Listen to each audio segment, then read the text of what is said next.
أنت الرحمن يا الله، أنت الرحيم يا الله، أنت السلام يا الله، أنت العزيز يا الله، أنت القدوس يا الله، أنت الجبار يا الله.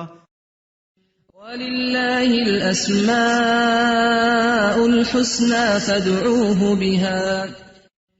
نحمده ونصلي على رسوله الكريم، أما بعد فأعوذ بالله من الشيطان الرجيم. بسم اللہ الرحمن الرحیم. رب اشرح لی صدری ویسر لی امری واحلل عقدۃ من لسانی یفقہوا قولی. ناظرین، پروگرام اللہ کے خوبصورت نام کے ساتھ آپ کی خدمت میں حاضر ہیں.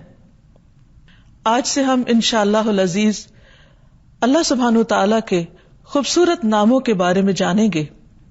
سوال یہ پیدا ہوتا ہے کہ اللہ سبحانہ وتعالیٰ کے ناموں کے بارے میں جاننا کیوں ضروری ہے؟ جیسا کہ ہم سب جانتے ہیں کہ کسی کی پہچان کے لیے اس کا نام جاننا ضروری ہوتا ہے. عام روزمرہ زندگی میں بھی ہم دیکھتے ہیں کہ کسی بھی چیز کے ساتھ خوبصورت تعلق، خوبصورت معاملہ اور اس کی خوبصورت پہچان اسی وقت ہوتی ہے جب ہمیں اس کا نام معلوم ہوتا ہے.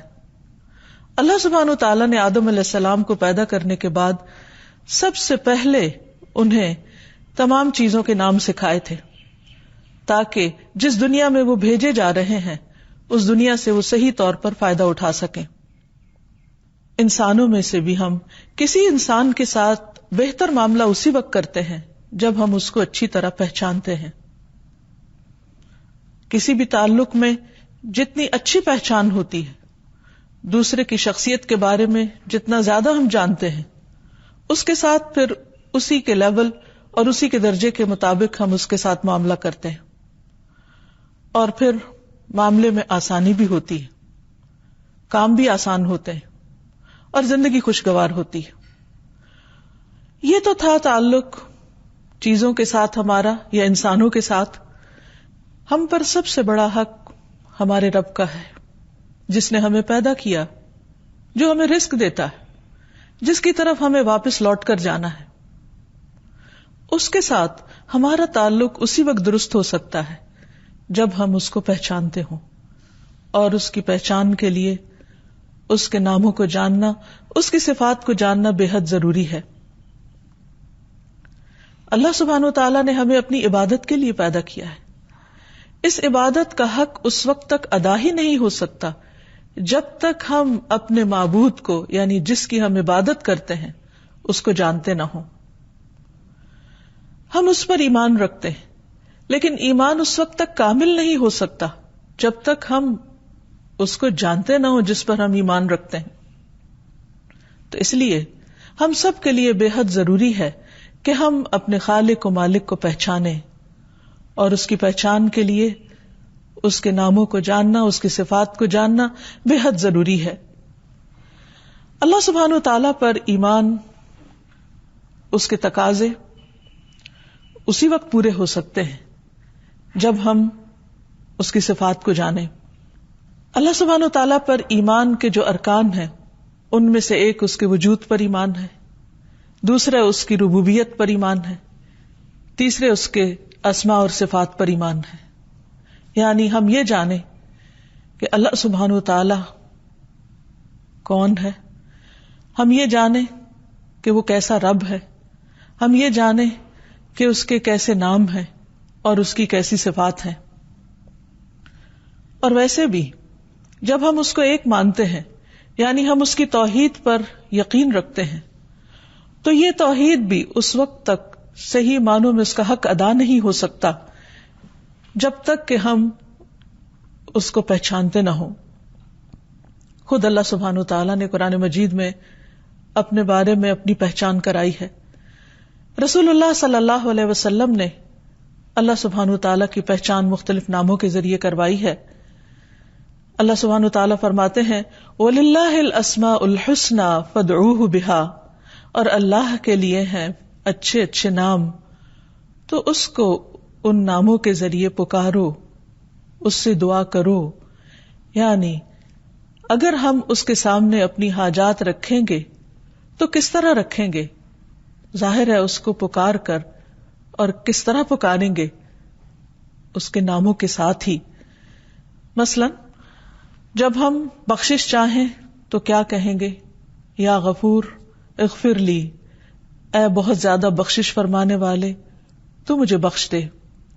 اگر ہم اپنے لیے حفاظت اور پروٹیکشن چاہیں گے تو اس کے نام یا حفیظوں کے ساتھ پکاریں گے، اے حفاظت کرنے والے تو میری حفاظت فرما.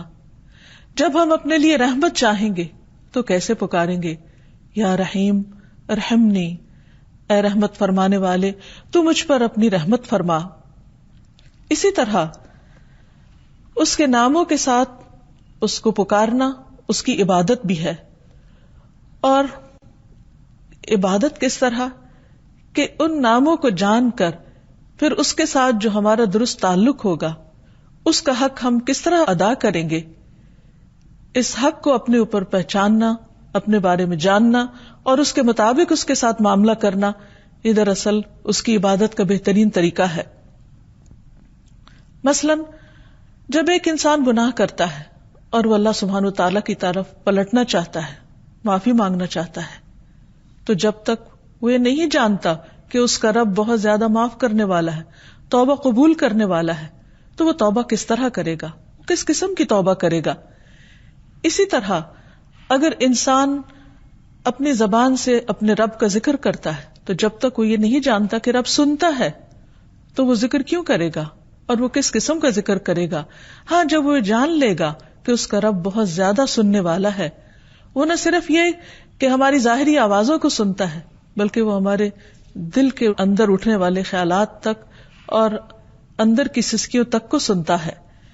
پھر اسی طرح جب ہم عام روزمرہ زندگی میں کوئی عمل کریں تو ہمارے اعمال کو چونکہ وہ دیکھتا ہے، تو اگر ہم یہ جانتے ہوں کہ وہ البصیر ہے، دیکھنے والا ہے، تو یقیناً ہمارا طرز عمل بدل جائے گا. اسی طرح اگر ہم یہ جانتے ہوں کہ وہ ہمارے دل کے اندر اٹھنے والے خیالات اور وسوسوں تک کو جانتا ہے تو یقیناً ہم اس کے اللطیف ہونے پر یقینی طور پر ایمان رکھیں گے.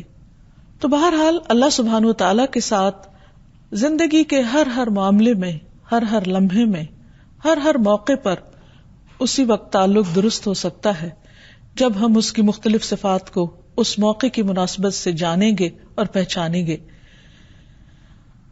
پھر یہ بھی یاد رکھیے کہ اس علم کا حاصل کرنا تمام علوم سے زیادہ ضروری ہے، کیونکہ اللہ سبحانہ وتعالی کا حق ہم پر سب سے زیادہ ہے اور اس کا حق ادا کرنے کے لیے اس کی پہچان ضروری ہے اور اس کی پہچان کے لیے علم حاصل کرنا ضروری ہے. قرآن مجید میں اللہ تعالیٰ فرماتے ہیں فَعْلَمْ أَنَّهُ لَا إِلَهَ إِلَّا هُ، جان لو کہ اس کے سوا کوئی الہ نہیں مگر وہی. گویا اس کے ایک الہ ہونے کو جاننا اور اس کو سمجھنا بھی ضروری ہے، اور اس سمجھ کے لیے ہمیں قرآن و سنت کے مطالعے کی ضرورت ہے، کیونکہ اللہ سبحانہ وتعالی کے حقیقی نام خود اللہ سبحانہ وتعالی کے سوا کوئی نہیں بتا سکتا. اس نے وحی کے ذریعے اپنے نام اور اپنی صفات کا ذکر قرآن مجید میں کیا اور اپنے ناموں کے بارے میں خود رسول اللہ صلی اللہ علیہ وسلم کو بذریعہ وحی علم عطا کیا. اس لیے اگر ہم واقعی اس کو جاننا چاہتے ہوں تو ہمارے لیے یہ دو بڑے سورسز یعنی قرآن و سنت کا مطالعہ ضروری ہے. تو انشاءاللہ ہم اپنے اس پروگرام میں اللہ سبحانہ و تعالیٰ کے ان خوبصورت ناموں کی پہچان قرآن و سنت کے ذریعے آپ کے سامنے رکھیں گے تاکہ ہم اللہ تعالیٰ کا حق صحیح طور پر ادا کر سکیں، اور اگر ہم اس کا حق ادا کریں گے تو وہ ہم سے راضی ہوگا، اور اگر وہ ہم سے راضی ہوگا تو ہی ہمارے لیے کامیابی اور نجات کی راہ کھلے گی. جیسا کہ عرض کیا کہ اللہ سبحانہ وتعالیٰ کی وحدانیت کو جاننے کے لیے بھی خود اللہ سبحانہ وتعالیٰ ہی کی طرف رجوع کرنا پڑے گا، جس کے بارے میں اللہ سبحانہ وتعالیٰ نے خود حکم بھی دیا. اسی طرح رسول اللہ صلی اللہ علیہ وسلم نے فرمایا جو شخص اس حال میں فوت ہوا کہ اسے علم تھا کہ اللہ کے سوا کوئی معبود برحق نہیں تو وہ جنت میں داخل ہوگا. گویا جنت میں داخلے کے لیے بھی ضروری ہے کہ اس کے ایک ہونے کے بارے میں صحیح علم حاصل کیا جائے، اور اگر یہ علم ہوگا تو یقینی طور پر اس علم کے مطابق انسان کا عمل بھی بدلے گا، اور وہ ویسا ہی ہوگا عمل پھر جو رب کو راضی کرنے والا ہوگا. پھر اسی طرح ایمان میں اضافے کے لیے بھی ضروری ہے کہ انسان اللہ سبحانہ و تعالیٰ کے اسماء و صفات کو جانے. انسان کا ایمان جس درجے میں بڑھتا ہے اس کا عمل اسی درجے میں خوبصورت ہوتا ہے، کیونکہ اس کی پہچان جتنی زیادہ ہوگی، اس کا احساس دل میں جتنا زیادہ گہرا ہوگا، اسی اعتبار سے انسان کی عبادت کے اندر حلاوت پیدا ہوگی، اس میں لطف پیدا ہوگا، اور انسان دل و جان کے ساتھ، دل کے نشاط اور سرور کے ساتھ اللہ سبحانہ وتعالیٰ کے آگے جھکے گا. مثلاً عام طور پر ہم اس کی عبادت کرتے ہیں، نماز پڑھتے ہیں. بہت سے لوگوں کے لیے نماز ایک بہت بھاری کام ہوتی. کیوں؟ اس لیے کہ وہ رب کو جانتے ہی نہیں، وہ پہچانتے نہیں، وہ اس کی قدر نہیں پہچانتے.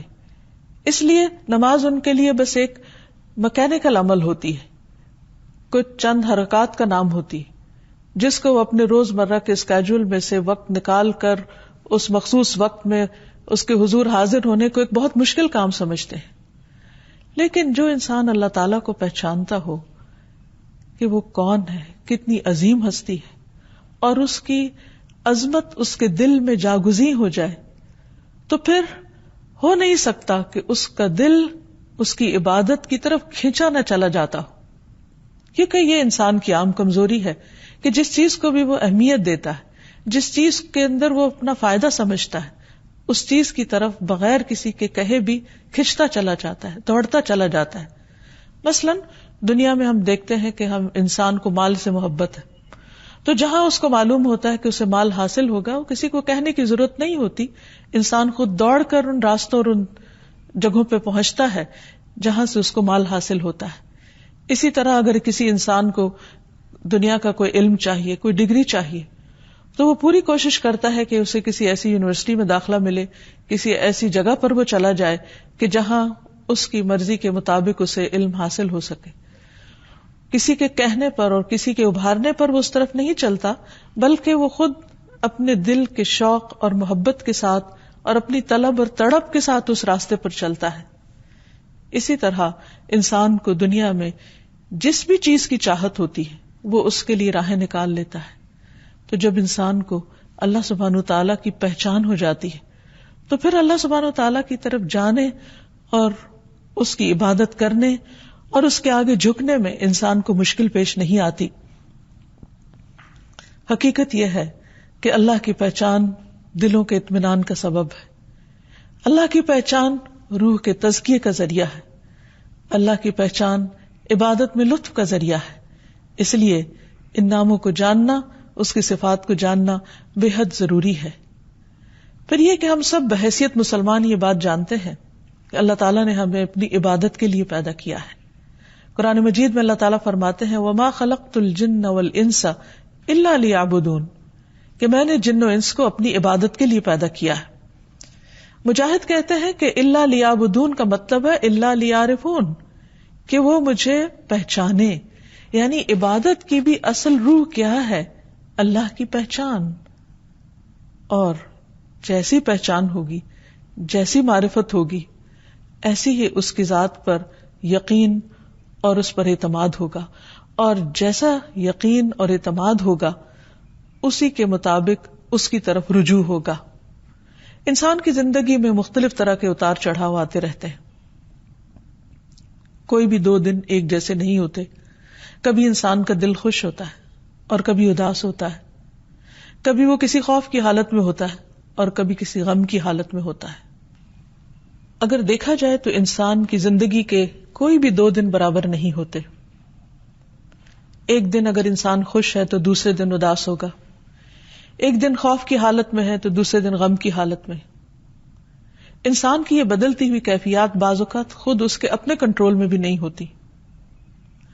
ایسے میں انسان اپنے آپ کو انتہائی کمزور محسوس کرتا ہے اور اس کو کسی بڑے سہارے کی ضرورت ہوتی. عام طور پر انسان پھر کس کا سہارا لیتا ہے؟ اپنی کسی بھی ایسی تکلیف، مجبوری اور کمزوری کی حالت میں وہی جو اس کو سامنے نظر آتا ہے.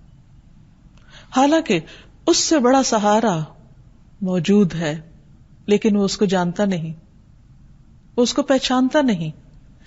لیکن اگر انسان واقعی اللہ کی معرفت رکھتا ہو، اللہ کی پہچان رکھتا ہو، تو وہ صرف ظاہری سہاروں پر پورا بھروسہ کرنے کی بجائے حقیقی معنوں میں اس کا سہارا پکڑے جو کبھی بھی ٹوٹنے والا نہیں، کبھی بھی ختم ہونے والا نہیں. جب انسان اللہ کو پہچانتا ہے تو پھر اس کی دعا اس کے دل کی گہرائیوں سے نکلتی ہے، پورے یقین کے ساتھ. اور جو دعا جتنے یقین کے ساتھ انسان مانگتا ہے اس کی قبولیت کا درجہ اتنا زیادہ ہی بڑھ جاتا ہے.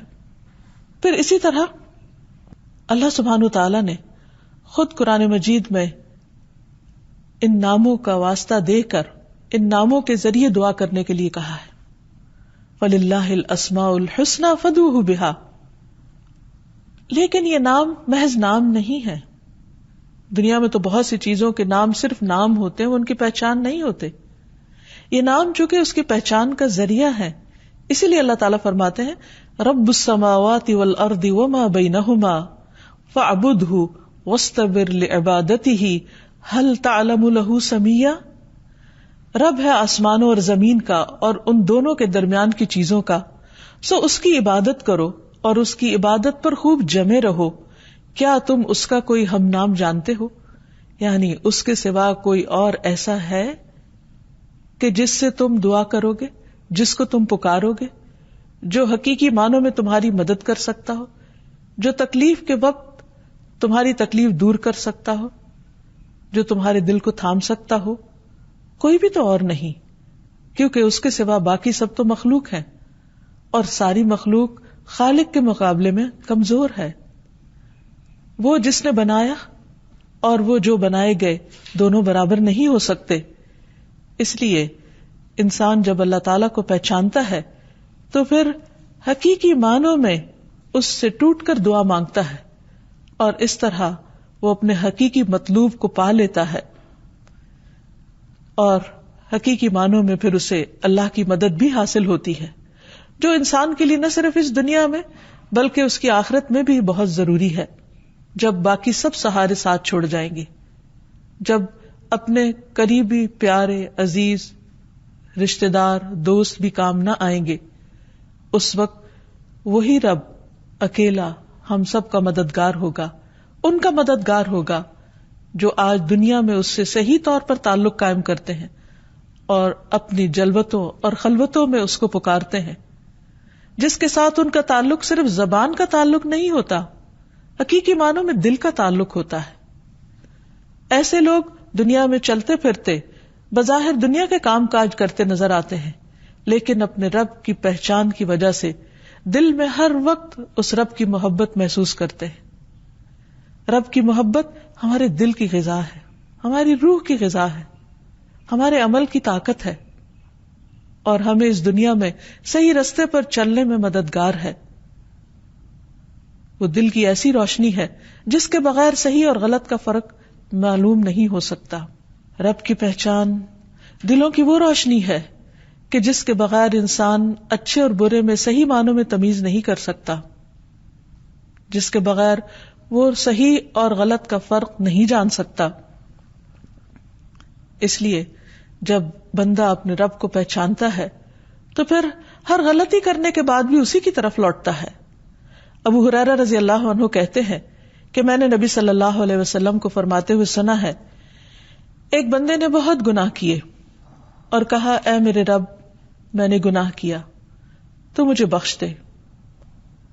اللہ تعالیٰ فرماتا ہے میرا بندہ جانتا ہے کہ اس کا کوئی رب ہے، میرا بندہ جانتا ہے، اس کو معلوم ہے کہ اس کا کوئی رب ہے جو گناہوں کو معاف کرتا ہے اور گناہ کی وجہ سے سزا بھی دیتا ہے.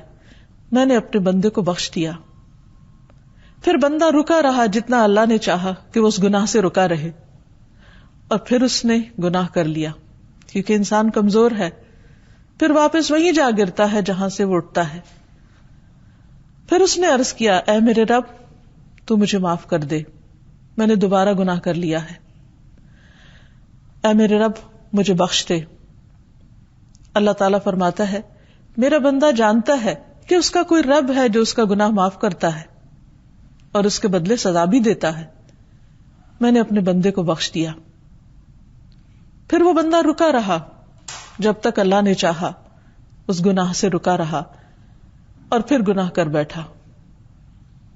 پھر بندہ دوبارہ اللہ کے حضور پلٹتا ہے کیونکہ وہ جانتا ہے کہ اس کا کوئی رب ہے جو گناہوں کو معاف بھی کرتا ہے اور گناہوں پر سزا بھی دیتا ہے. پھر وہ رب کو پکارتا ہے، رب اسے پھر بخش دیتا ہے. اللہ تعالیٰ فرماتا ہے میرا بندہ جانتا ہے اس کا رب ہے جو معاف کرتا ہے اور سزا بھی دیتا ہے. میں نے اپنے بندے کو 3 بار معاف کیا، بس اب جو چاہے عمل کرے.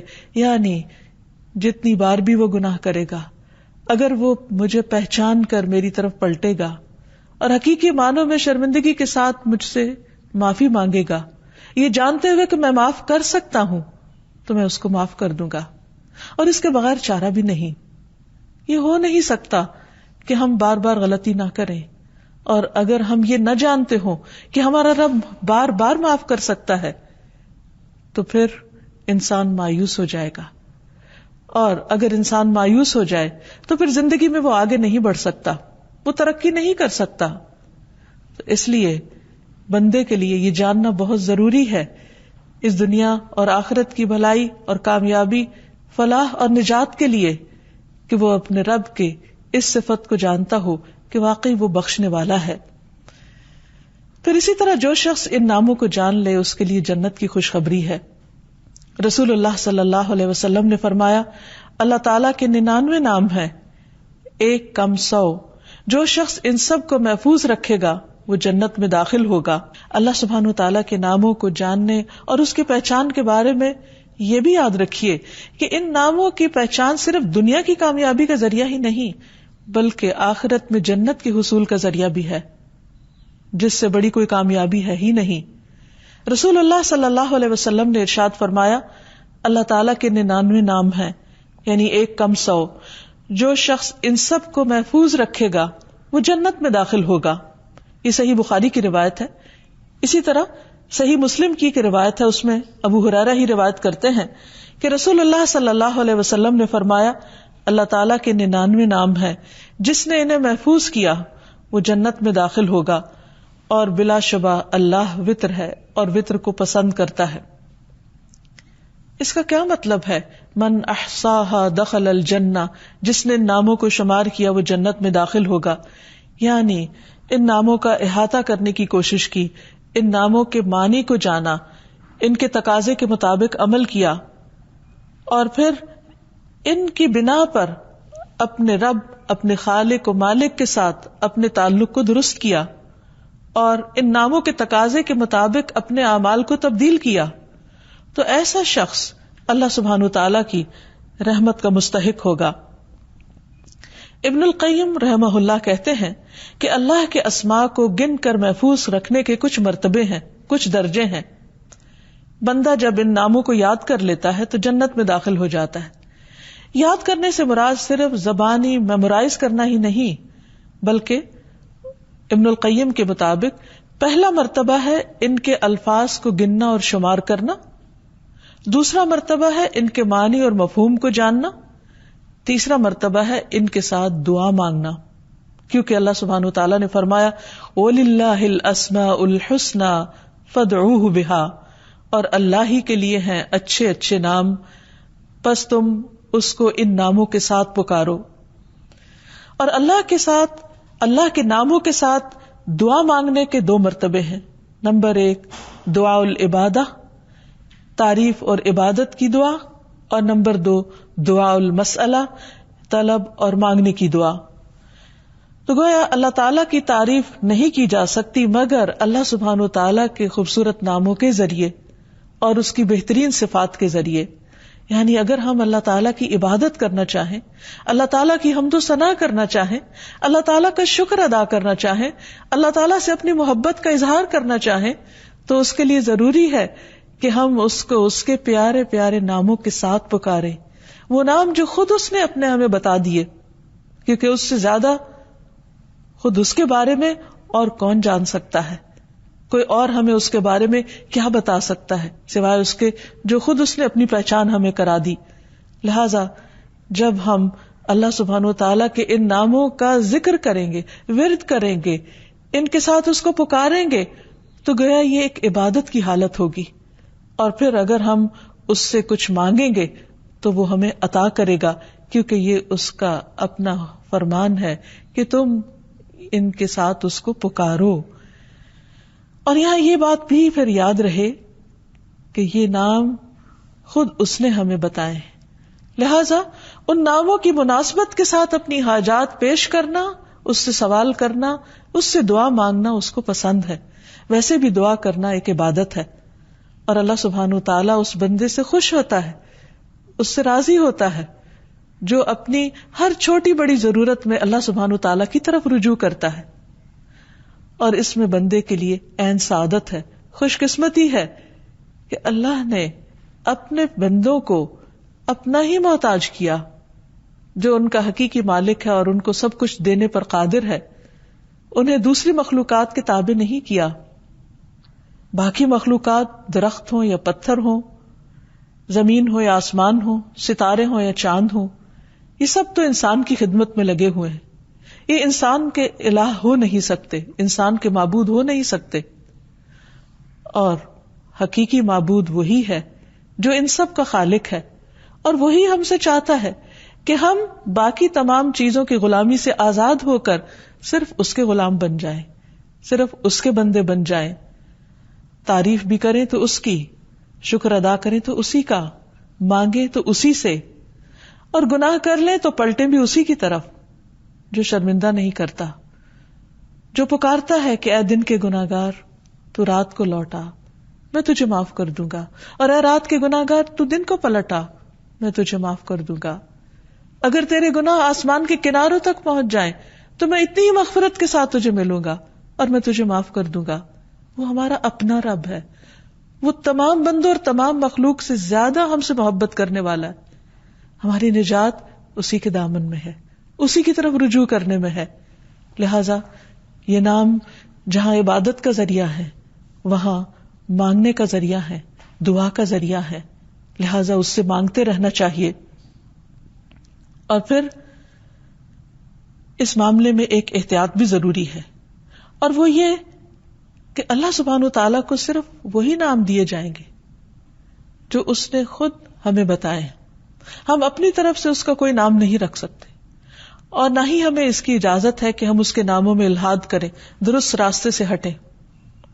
یعنی جو نام اللہ سبحانہ وتعالیٰ نے یا اللہ سبحانہ وتعالیٰ نے اپنے حبیب محمد صلی اللہ علیہ وسلم کے ذریعے ہمیں بتائے ہیں، اس کے علاوہ ہم اپنی طرف سے اس کا کوئی نام نہیں رکھ سکتے. مثلا ہم یہ جانتے ہیں کہ اللہ سبحانہ وتعالیٰ شفا دیتے، لیکن ہم اللہ سبحانہ وتعالیٰ کا نام ڈاکٹر نہیں رکھ سکتے، وہ نام انسانوں کے لیے. تو وہ نام جو عام طور پر ہم نے انسانوں کے لیے رکھے یا انسانوں کی جو صفات ہیں وہ اللہ سبحانہ وتعالیٰ کو زیبا نہیں ہے. اس لیے اس معاملے میں بہت احتیاط کی بھی ضرورت ہے، اور ہمیں اس معاملے میں کتاب و سنت سے آگے نہیں بڑھنا. اور پھر اللہ سبحانہ وتعالیٰ کو مخلوق سے تشبیہ نہیں دینی، کیونکہ اللہ سبحانہ وتعالیٰ ان سب سے اعلیٰ و افضل ہے. اس لیے اس کی جو صفات ہیں اسی کے ساتھ خاص ہیں، اور جو اس کی صفات ہیں وہ اسی کو زیبا ہے. اور اس میں کسی بھی قسم کی تحریف جائز نہیں، کسی بھی قسم کی تشبیہ جائز نہیں، کسی بھی قسم کی تمثیل جائز نہیں. یعنی ہم یہ نہیں کہیں گے کہ اللہ تعالیٰ سنتا ہے جیسے بندے سنتے ہیں، نعوذ باللہ، ایسا نہیں کہہ سکتے. اسی طرح یہ بھی نہیں کہ وہ کیسے سنتا ہے یہ ہمیں نہیں معلوم، نہ اس نے ہمیں بتایا ہے. ہمارا بس یہ یقین ہونا چاہیے کہ اس نے ہمیں بتایا ہے کہ وہ سنتا ہے تو بس سنتا ہے، کیسے کا جواب ہمیں نہیں معلوم. اسی طرح اس کے ناموں میں کمی اور کوتاہی بھی درست نہیں. ہمارا ایمان ہے اس پر، وہ ویسا ہی ہے جیسا اس نے ہمیں بتایا ہے کہ وہ ہے. بہرحال یہ بات ہمیشہ ہمارے ذہن میں رہے کہ اللہ سبحانہ وتعالیٰ کے نام اور اس کی صفات جن کا ہم آئندہ ذکر پڑھیں گے، سنیں گے، کریں گے، وہ صرف اسی کے لیے خاص ہے. اسے مخلوق کے ساتھ تشبیہ نہیں دی جا سکتی. قرآن مجید میں اللہ تعالیٰ فرماتے ہیں لیس کمثلہ شیء وہو السمیع البصیر، کہ اس کی مثال کی طرح بھی کوئی مثال نہیں، کوئی چیز اس جیسی نہیں. اس لیے جب ہم اس کے مختلف ناموں اور صفات کا ذکر سنیں یا پڑھیں تو انہیں مخلوق کے ساتھ ذہن میں نہ لائیں، وہ صرف اسی کے لیے خاص ہے. اور یہ یقین رکھیں کہ وہ سننے والا ہے، دیکھنے والا ہے، لیکن وہ اس طرح نہیں سنتا جیسے بندے سنتے ہیں، اور اس طرح نہیں دیکھتا جیسے بندے دیکھتے ہیں. تو یہاں چلتے ہوئے یہ بات بھی ذہن میں رہے کہ اللہ سبحانہ وتعالیٰ کے ناموں اور صفات کو جاننے کے لیے کچھ قواعد، کچھ طریقے اور کچھ اصول ہیں جن کو ذہن میں رکھنا ضروری ہے. پہلی چیز یہ کہ اللہ سبحانہ وتعالیٰ کے سارے ہی نام اچھے ہیں. اللہ لا الہ الا ہوا لہ الاسماء الحسنی، اللہ وہ ہے جس کے سوا کوئی معبود برحق نہیں، سب سے اچھے نام اسی کے ہیں. ایک اور جگہ پر فرمایا قل ادعوا اللہ او ادعوا الرحمن ایما تدعوا فلہ الاسماء الحسنی، کہہ دو اللہ کو پکارو یا رحمان کو پکارو، تم جس کو بھی پکارو گے سو یہ بہترین نام اسی کے ہیں. یعنی اللہ سبحانہ وتعالیٰ تو ایک ہے، اس کی صفات بہت ساری ہیں، جس بھی صفت کے ذریعے، جس بھی نام کے ذریعے اس کو پکارو گے تو اصل میں پکارنا تو اسی کو ہے. ایک اور جگہ پر فرمایا هو اللہ الخالق البارئ المصور لہ الاسماء الحسنی یسبح لہ ما فی السماوات والارض وہو العزیز الحکیم. وہ اللہ ہی ہے جو خالق ہے، جو پیدا کرنے والا ہے، تصویر گری کرنے والا ہے، اسی کے ہیں اچھے اچھے نام. زمین و آسمان کی ہر چیز اس کی تسبیح بیان کر رہی ہے، اس کی پاکی بیان کر رہی ہے، اور وہ زبردست ہے، حکمت والا ہے. اس لیے قرآن مجید کی جتنی آیات میں اللہ سبحانہ وتعالیٰ کے ناموں کا ذکر آتا ہے، اس کی صفات کا ذکر آتا ہے، وہاں حسنہ کا لفظ ساتھ ہی آتا ہے. اور حسنہ کا معنی ہوتا ہے وہ چیز جو حسن اور خوبی کی انتہا کو پہنچی ہوئی ہو، یعنی مبالغے کا صیغہ، یعنی جس میں مبالغہ ہے. تو اللہ تعالیٰ کے یہ نام صرف نام نہیں بلکہ اس کی صفات ہے، اور اس کی یہ صفات کمال کی، ان میں کمال بھی ہے، ان میں جمال بھی ہے، ان میں جلال بھی ہے. تو ان تمام صفات کے ساتھ ہمیں اس کے ناموں کو جاننا ہے، اس کی پہچان کرنی ہے. پھر اسی طرح یہ بھی یاد رکھیے کہ یہ حسن دو طرح سے ہے. ایک تو یہ کہ یہ اپنی جگہ، یہ الفاظ بڑے خوبصورت ہیں جن کے ذریعے یہ صفات ہمیں معلوم ہوتی ہیں، اور دوسرے سے اعتبار سے کہ ایک نام کو جب دوسرے نام کے ساتھ ملا کر ذکر کیا جاتا ہے تو بعض اوقات بظاہر دیکھنے میں وہ دو بالکل مختلف صفات ہوتی ہیں، لیکن وہ دو جب اکٹھی آتی ہیں تو ان کے اندر ایک اور ہی خوبصورتی اور ایک زبردست حسن پیدا ہو جاتا ہے، جس کے انشاءاللہ آئندہ ہم تفصیلات پڑھیں گے. مثلا یہاں بھی ہم دیکھتے ہیں کہ جیسے اللہ سبحانہ وتعالیٰ کی ایک صفت العزیز ہے اور دوسری الحکیم ہے. عموماً قرآن مجید میں دو صفات اکٹھی آتی ہیں. العزیز کا معنی ہے زبردست یا غلبے والا، جس میں قوت کا اظہار پایا جاتا ہے، اور دوسری طرف الحکیم حکمت والا، وزڈم والا. یعنی اللہ سبحانہ وتعالی جہاں قوت، اقتدار، غلبے اور جبروت کے مالک ہیں، وہاں دوسری طرف وہ بہت حکمت والے ہیں. عموماً کیا ہوتا ہے کہ جب کسی کے پاس قوت آ جاتی تو وہ اس قوت کو جیسے چاہتا ہے استعمال کرتا ہے، لیکن اللہ سبحانہ وتعالی اپنی ان تمام قوتوں کو حکمت کے ساتھ استعمال کرتے ہیں. اور پھر آخر میں یہ کہ اللہ تعالی کے نام صرف کسی مخصوص تعداد یا مقدار میں نہیں، بلکہ اس کے کچھ نام ایسے ہیں جو اس نے اپنے خزانہ غیب میں رکھے ہوئے، اور کچھ نام اس کی کتاب میں ہیں، اور کچھ نبی صلی اللہ علیہ وسلم کے ذریعے ہمیں بتائے گئے. جیسے کہ ایک دعا سے ہمیں پتہ چلتا ہے، اسألک بکل اسم ھو لک سمیت بہ نفسک او انزلتہ فی کتابک او علمتہ احدا من خلقک اب استأثرت به فی علم الغیب عندک، کہ اے اللہ میں تجھ سے تیرے ہر نام کے واسطے سے دعا کرتا ہوں، وہ نام جو تو نے اپنی ذات کے لیے رکھے، یا وہ نام جو تو نے اپنی کتاب میں اتارے، یا وہ نام جو تو نے اپنے مخلوقات میں سے کسی کو سکھا دیے، یا وہ نام جو تو نے اب تک اپنے خزانہ غیب میں محفوظ فرما رکھے، یعنی کسی کو بھی نہیں بتایا کیونکہ وہ اس سے بے نیاز ہے. تو میں تیرے ان تمام ناموں کے ذریعے تجھ سے دعا کرتا ہوں. تو یاد رکھیے کہ اللہ سبحانہ وتعالیٰ کے صرف 99 یا 99 نیمز ہی نہیں، اس سے زیادہ ہیں. اس حدیث سے پتہ یہ چلتا ہے کہ اگر کوئی 99 بھی یاد کر لے گا تو وہ اس کے لیے جنت میں جانے کا راستہ آسان کر دیں گے. لیکن اس حدیث دوسری سے پتہ چلتا ہے کہ یہ نام اس سے کہیں زیادہ ہیں، اور کچھ تو اللہ تعالیٰ نے ہمیں بتائے ہیں اور کچھ بتائے بھی نہیں. اور آخر میں یہ کہنا چاہوں گی کہ جب تک ہماری زندگی ہے، جب تک اللہ سبحانہ وتعالیٰ نے ہمیں بولنے کی، اظہار خیال کی استطاعت دی ہے، اس وقت سے ان گھڑیوں سے فائدہ اٹھانا چاہیے اور اللہ سبحانہ وتعالیٰ کو خوب خوب پکارنا چاہیے. کہیں ایسا نہ ہو کہ مہلت کے یہ لمحات ختم ہو جائیں اور پھر ہم اپنے اعمال کے ساتھ اللہ کے حضور حاضر ہوں. اس وقت اگر خدا نخواستہ ہمیں وہ انجام دیکھنا پڑا جو ہمیں پسند نہ ہو، تو وہاں اس کو پکارنا کچھ بھی فائدہ نہ دے گا. اس لیے مانگنے کا وقت آج ہے.